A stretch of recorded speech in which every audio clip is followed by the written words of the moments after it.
जय भोलेनाथ। जटाटवी गलज्जलं प्रवाह पावितस्थले गलेवलम्ब्य लम्बिताम्बुजंग तुंगे बालिका डमट डमट डमट डमट निनादवड्डवर्वयं चकार चंड तांडवम तनोतु न शिव शिवम। सभी साथियों को जय भोलेनाथ। हमने किरण की बुक से सेट 14 कंप्लीट कर लिए थे। आज हम करेंगे सेट नंबर 15। सेट नंबर 15 आपका रहेगा मंडी सुपरवाइजर 2016। इस सेट में जो क्वेश्चन पूछे गए हैं वो आपके बेहतरीन क्वेश्चन पूछे गए हैं, जरा ध्यान से समझना। चलिए शुरुआत करते हैं। देखो पहला क्वेश्चन है, ये सिंपल वाला क्वेश्चन है। एक काम को 14 दिन में करता है, बी 6 दिन में करता है, सी 12 दिन में करता है, तीनों मिलकर कितने दिन में करेंगे? इनका एलसीएम ले लेंगे 84। 14 से 84 और 6 से करेंगे तो 14 और 12 से 84। ये होती है एफिशिएंसी, अक्षमता। ये होता है टोटल वर्क जो करना है। 84 टेबल बनानी है। ए एक दिन में 6 टेबल बनाता है, बी 14 बनाता है, सी 7 बनाता है। तीनों मिलकर एक दिन में कितनी बनाते हैं? 14 और 7 21 और 6 27।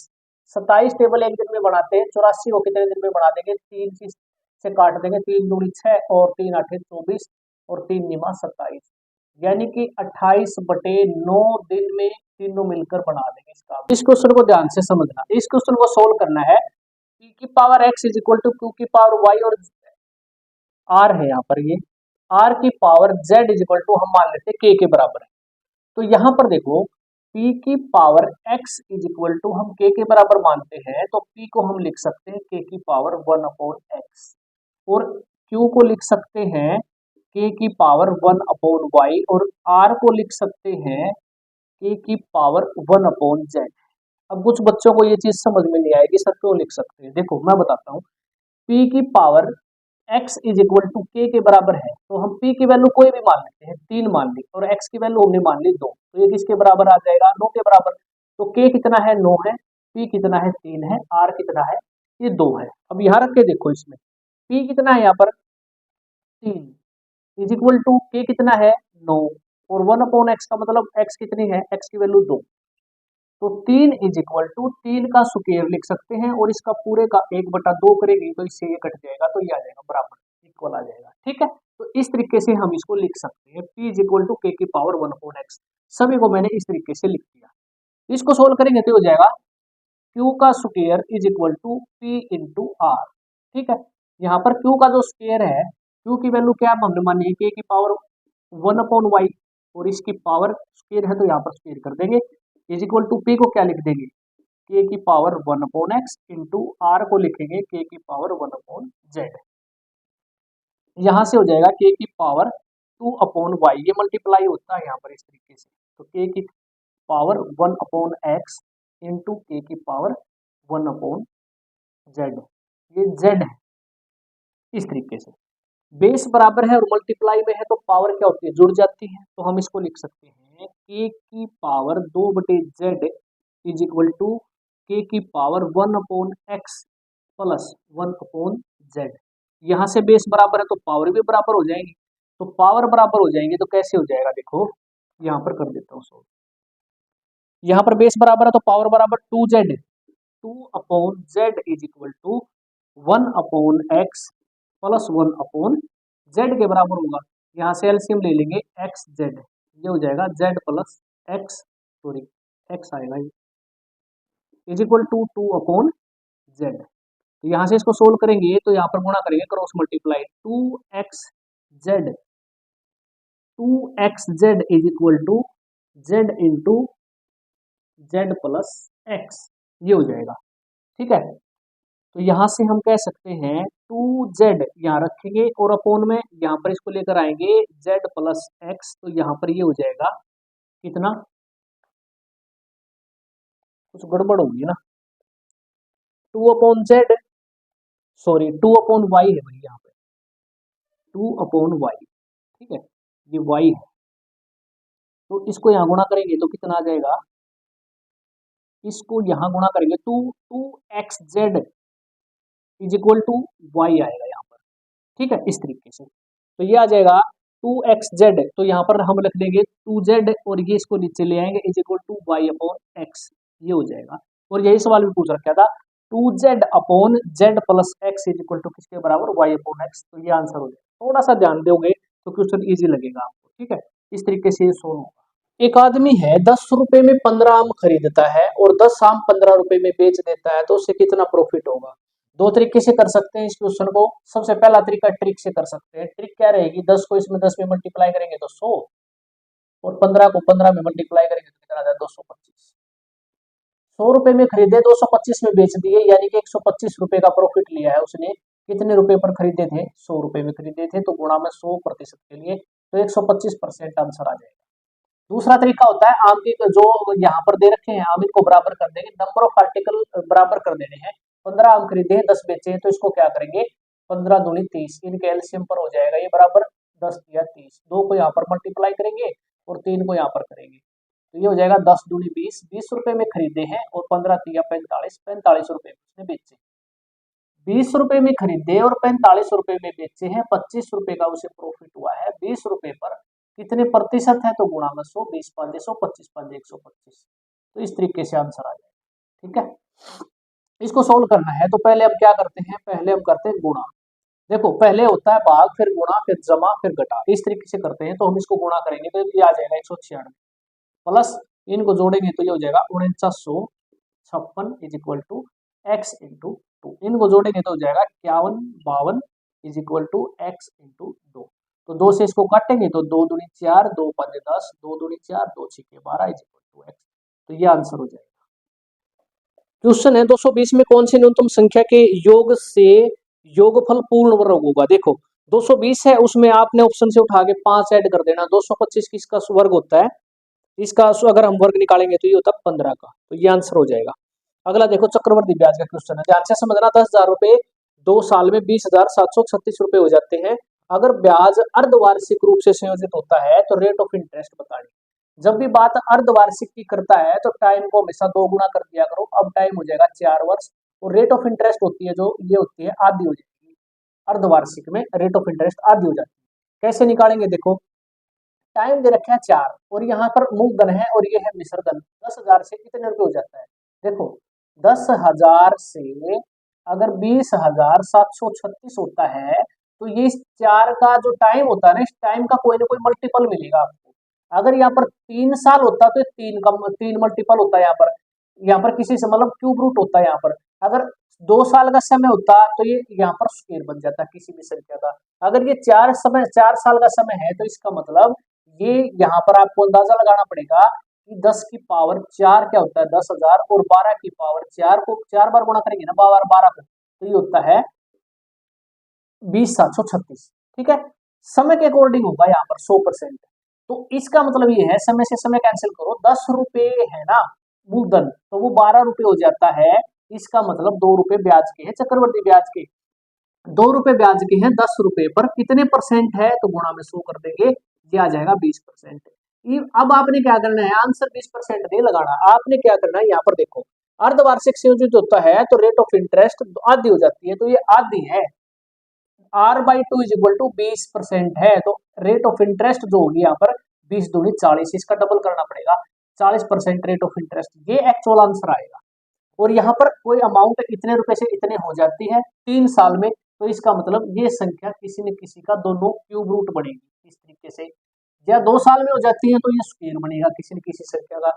4 है यहाँ पर समय, तो ये 4 बार मल्टीपल करके कोई ना कोई संख्या का जरूर मिलेगा, ये आपको इस तरीके से आपने निकाल देना है। ठीक है, अगला क्वेश्चन देखो, ये दे रखा है ए बी सी और यहाँ पर ये केंद्र बिंदु बढ़ा दिया है ओ तक, तो एंगल ओ बताना है हमने। क्या है, सीधा सीधा ज्योमेट्री की थ्योरम है। जो एंगल ओ होता है ना, ये होता है 90 डिग्री में से अगर हम एंगल बी ए सी ये माइनस करेंगे और इसका आधा, 90 डिग्री में से अगर हम इस जो एंगल ए है ना इसका आधा माइनस कर देंगे तो ये एंगल आ जाएगा एंगल ओ। ठीक है, बी ओ सी, तो ये एंगल निकल जाएगा। इस तरीके से सीधा सीधा थ्योरम है, आपने याद कर लेना है। यहाँ पर एंगल आपको दे देगा, मान लेते हैं वो 100 दे देता है, 100 डिग्री है, तो बताओ ओ कितना होगा। तो 90 डिग्री माइनस इसका आधा करेंगे तो 50, इसमें से माइनस कर देंगे तो ये एंगल कितना आ जाता, 40 का आ जाता। इसने यहाँ पर एंगल नहीं दे रखा है, सिर्फ यहाँ पर थ्योरमियों की वो पूछ रखी है, तो आपने इस चीज को याद रखना है, इस थ्योरम को। आगे देखो 2 5 7 12 19 31 50, तो आगे क्या क्या आएगा, रीजनिंग का सवाल है। 5 और 2 7, 7 और 5 12, 12 और 7 19, 19 12 31, 31 19 50, 50 31 कितना हो जाएगा 81। ये आंसर हो जाएगा। एक समभुज त्रिकोण की उच्चता 12 सेंटीमीटर है तो उसका एरिया बताना है। समभुज होता है समान भुजाएं हो जिसकी, ऐसे त्रिभुज, ये समबाहु त्रिभुज है, इसकी उच्चता का मतलब हाइट दे रखी है 12 सेंटीमीटर, तो बताना है इसका एरिया क्या होगा। एरिया का फार्मूला आपको याद होना चाहिए, √3/4 और इंटू ए का स्क्वायर यानी कि भुजा का स्क्वायर होता है। ये सभी भुजाएं क्या होती हैं, बराबर होती है।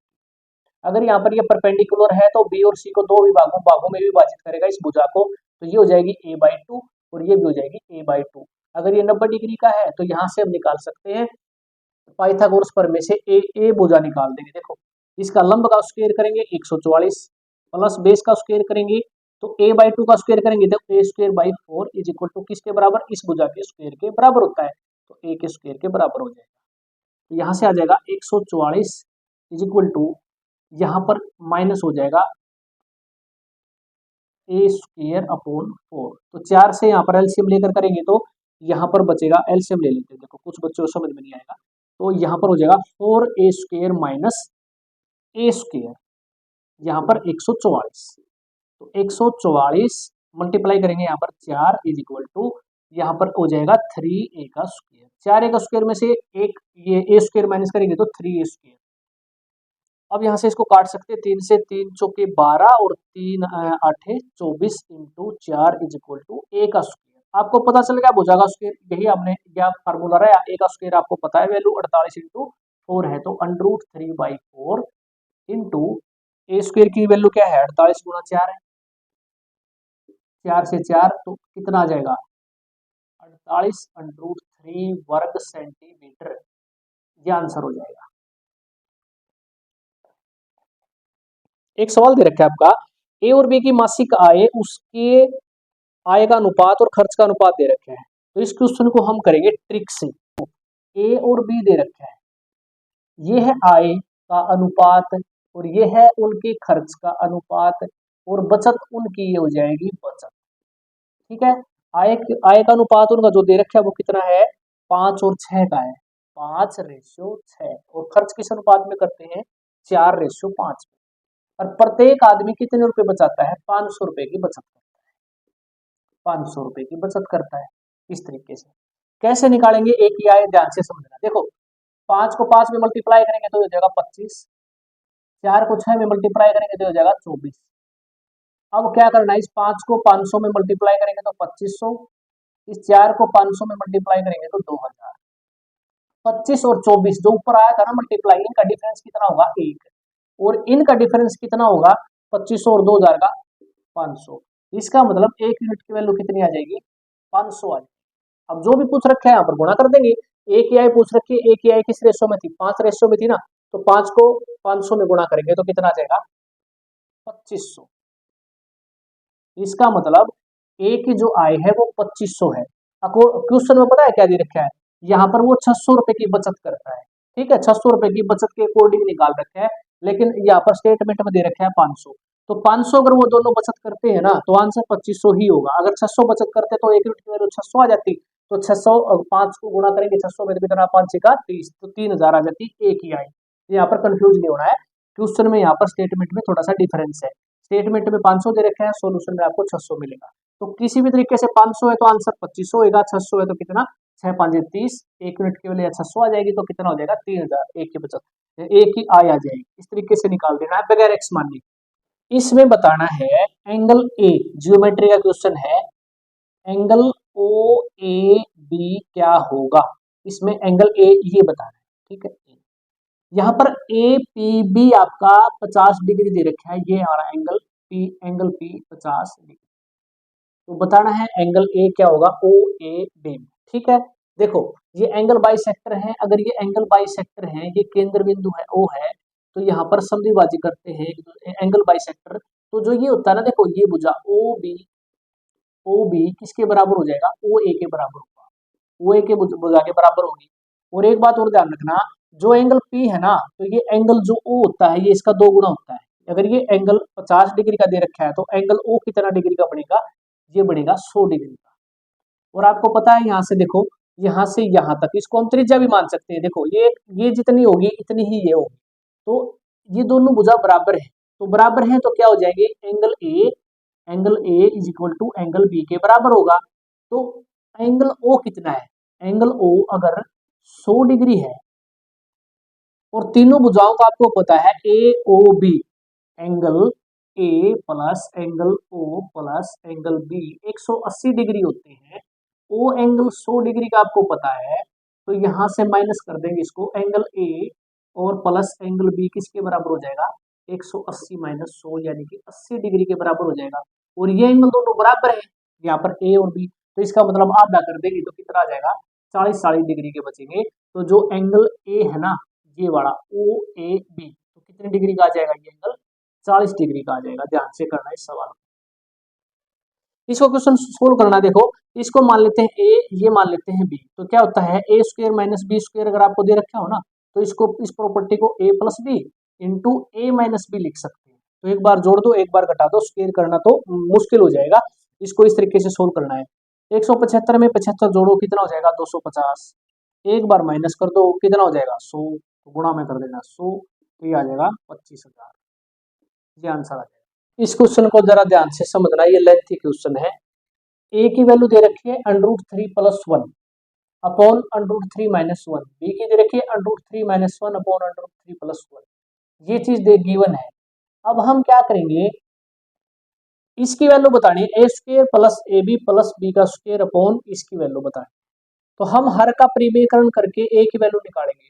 तो यहाँ पर मैंने क्या कर दिया, ये माइनस का था ना तो प्लस का कर दिया, √3 + 1 से गुणा √3 + 1 से डिवाइड, ये रेशनलाइजेशन इस तरीके से होता है। तो इसको गुणा करेंगे, देखो √3 + 1 इंटू √3 + 1 इसका स्क्वायर हो जाएगा a - b, इसको हम a मानते हैं इसको b मानते हैं, तो a - b into a + b क्या होता है, a² - b²। तो √3 का स्क्वायर माइनस 1 का स्क्वायर क्या हो जाएगा, 2, इसलिए मैंने 2 से डिवाइड कर दिया। इस फार्मूले को खोलेंगे, a + b का स्क्वायर खोलेंगे, तो a का स्क्वायर √3 का स्क्वायर 3 प्लस 1 का स्क्वायर 1 प्लस 2 √3 ये आ जाएगा अपॉन में 2, 4 + 2 √3 अपॉन 2। तो यहाँ से हो जाएगा 2 कॉमन ले लेंगे बाहर, 2 कॉमन ले लिया तो भीतर क्या बचेगा, 2 + 2 √3। ठीक है, 4 + 2 √3 को हम इस तरीके से लिख सकते हैं 2 × 2 + √3 अपॉन में यहाँ पर डिवाइड है 2 से 2 कैंसिल हो जाएगा, तो एक ही वैल्यू आ जाएगी 2 + √3। ठीक है, जब ये वैल्यू गिवन थी ए की, ये वाली ऊपर प्लस का नीचे माइनस का था, तो 2 + √3 आया था। तो अब की बार ऊपर माइनस का है नीचे प्लस का है, तो क्या हो जाएगा, माइनस का आ जाएगा, क्योंकि रेशनलाइजेशन यहाँ पर करेंगे तो √3 ये -1 से गुणा होगा, √3 -1 से डिवाइड होगा, तो बस साइन चेंज हो जाएगा, यहाँ पर ये माइनस का आ जाएगा। ए की वैल्यू पता है, बी की पता है, बस इसमें रखनी, आंसर आ जाएगा। a² + ab + b² को हम लिख सकते हैं a + b का होल स्क्वायर में से ab माइनस करेंगे, तो इस तरीके से अलजेब्रिक फॉर्मूला आपने याद रख लेना है। इसको हम लिख सकते हैं a - b का होल स्क्वायर प्लस में ab। तो यहाँ पर इसमें वैल्यू रख दी मैंने, a की वैल्यू है 2 + √3 प्लस b की वैल्यू है 2 - √3 माइनस ab, a कितना है 2 + √3 इंटू b कितना है 2 - √3, इस तरीके से वैल्यू रख दी। अब क्या हुआ देखो, यहाँ से √3 से √ कैंसिल, 2 और 2 4 और 4 का स्क्वायर 4 चौके 16, और ये बन जाएगा a + b into a - b। तो ये होता है a का स्क्वायर माइनस b का स्क्वायर। तो 2 का स्क्वायर कितना हो जाएगा 4, √3 का स्क्वायर हो जाएगा 3, 4 में से 3 गया 1, तो इसलिए मैंने यहाँ पर 1 कर दिया, तो 16 में से 1 गया 15। इसी प्रकार इसको सोल्व करेंगे, माइनस का प्लस का कैंसिल हो जाएगा, ये हो जाएगा 2√3, और ये इसकी वैल्यू क्या हो जाएगी, जैसे ऊपर हुई थी इसकी वैल्यू 1 हो जाएगी। ठीक है, इस तरीके से, और इसका हम स्क्वायर करेंगे, 2√3 का स्क्वायर, ये मैं स्क्वायर करना भूल गया, इसका स्क्वायर करेंगे तो कितना हो जाएगा, देखो 2√3 अगर हम स्क्वायर करते हैं तो इसका स्क्वायर हो जाएगा 2 दूनी 4 और 4 दिए 12, 12 + 1 ये हो जाएगा 15/13। ये आंसर हो जाएगा राइट आंसर इसका। इस तरीके से करना है, थोड़ा सा अगर ध्यान से करोगे ना, लेंथ ही जरूर है लेकिन है भी जी। बस इस अलजेब्रिक फॉर्म को आपने याद कर लेना है, a² + ab + b² किसके बराबर होता है, इसको ऐसे लिख सकते हैं a + b का होल स्क्वायर माइनस ab, इसको लिख सकते हैं इस तरीके से। बस इसको हम इस तरीके से लिख सकते हैं, ये है क्वेश्चन में लॉजिक। रेशनलाइजेशन आपको करना आता है, a की वैल्यू आपको पता चल गई तो b की इजिली यहाँ पर माइनस प्लस का खेल है, बस यहाँ पर प्लस का आया था तो यहाँ पर ये माइनस का। इस क्वेश्चन को सोल्व करना देखो, सबसे पहले हम क्या करते हैं, भाग, फिर करते हैं गुणा। इन दोनों को गुणा करेंगे तो कितना हो जाएगा, इसको सोल्व करेंगे तो 1/2 गुणा में 1/4 माइनस 1/2। तो यहाँ से हम 4 एलसीएम ले सकते हैं, तो ये आ जाएगा 2, सॉरी ये प्लस का निशान है यहाँ पर, ठीक है, प्लस, या फिर इसको प्लस माइनस काट दो डायरेक्ट, आंसर 1/4 आ जाएगा, ठीक है। एलसीएम लेने की जरूरत नहीं है, प्लस माइनस काट दे। इसमें दे रखा है 1 हेक्टेयर किसके बराबर होता है, 10,000 वर्ग मीटर के बराबर होता है, इसको याद रख लेना। एक वर्ग की भुजा 10 मीटर दे रखी है, छायांकित भाग की चौड़ाई 2 मीटर है, तो छायांकित भाग का क्षेत्रफल ज्ञात करें। अगर इसको हम 3 तरीके से निकाल सकते हैं। पहला तरीका तो है सीधा फार्मूला, फॉर्मूला आपका रहता है d into 2x minus D, ठीक है। d मतलब होता है रास्ते की चौड़ाई, x का मतलब क्या होता है, ये होती है वर्ग की लंबाई, चौड़ाई जो भी दे रखी है वो, और d होता है रास्ते की, रास्ता कितना है, 2 का है, 2 सेंटीमीटर, सॉरी 2 मीटर का दे रखा है, और वर्ग की जो भुजा दे रखी है, जो भुजा है वो कितनी है, 10 की है। तो यहाँ पर देखो 10, डी कितना है 10, सॉरी डी है रास्ते की चौड़ाई 2 मीटर की है, यहाँ लिखेंगे 2, 2 गुणा में x है वर्ग की लंबाई 10 माइनस डी कितना है 2, तो 10 दूनी 20, 20 में से 2 गया 18, 18 दूनी 36, तो 36 आ जाएगी इस रास्ते की जो बीच वाला है इसका क्षेत्रफल आ जाएगा। यही सवाल में पूछ रखे था। दूसरा तरीका क्या है, देखो एक तरीका तो ये हो गया, दूसरा तरीका, मान लिया आपको फॉर्मूला याद नहीं रहता है, ठीक है, तो इस तरीके से ये बताना है, इसका एरिया बताना है क्या होगा। टोटल ये 10 भुजा है, तो आपको पता है वृत्त का क्षेत्रफल कितना होता है, भुजा का स्क्वायर, तो 10 का स्क्वायर कितना आ जाएगा 100। अब क्या करेंगे, 6 की जो बाकी बच गया ना, देखो यहाँ से जो जो एरिया है टोटल 10 है लंबाई, इसमें से 2 यहाँ पर रास्ता रह जाता है 2 मीटर का, तो बाकी कितना बचेगा, 10 में से 2 गया 8, तो बाकी जो भुजा बच गई है वो 8 की बच जाएगी, तो 8 का स्क्वायर कितना हो जाएगा 64। तो इसके में इस टोटल एरिया में से जो खाली एरिया है ना ये घटा देंगे 64, तो कितना बचेगा 36। एक तरीका ये भी है करने का। तीसरा आप निकाल सकते हो, यहाँ पर आपको पता है रास्ते की चौड़ाई कितनी है 2, अगर ये 2 है तो ये लंबाई कितनी है रास्ते की 10 है, तो एक आयत बनेगी, तो लंबाई गुणा चौड़ाई 10 दूनी 20, 20 ये है तो इसी प्रकार 20 ये हो जाएगा, तो 20 ये हो जाएगा, टोटल मिलाकर 40 हो जाएगा। यहाँ पर ये जो बीच में एरिया आया है ना 2/2 का, ये कितनी बार आया है, 2 बार आया है, 2/2 मतलब 2 दूनी 4, इसमें से 4 माइनस करेंगे तो भी आंसर आ जाएगा 36। इस तरीके से ये तीसरा तरीका निकालने का है, किसी भी तरीके से निकाल लेना, इजी है क्वेश्चन, ठीक है। दो संख्याओं का योग 24 है और उनके वर्गों का 300, उनके वर्गों का योग 386 है। देखो दो संख्याओं का योग a प्लस बी 24 दे रखे हैं और उनके वर्गों का योग दे रखे हैं 386।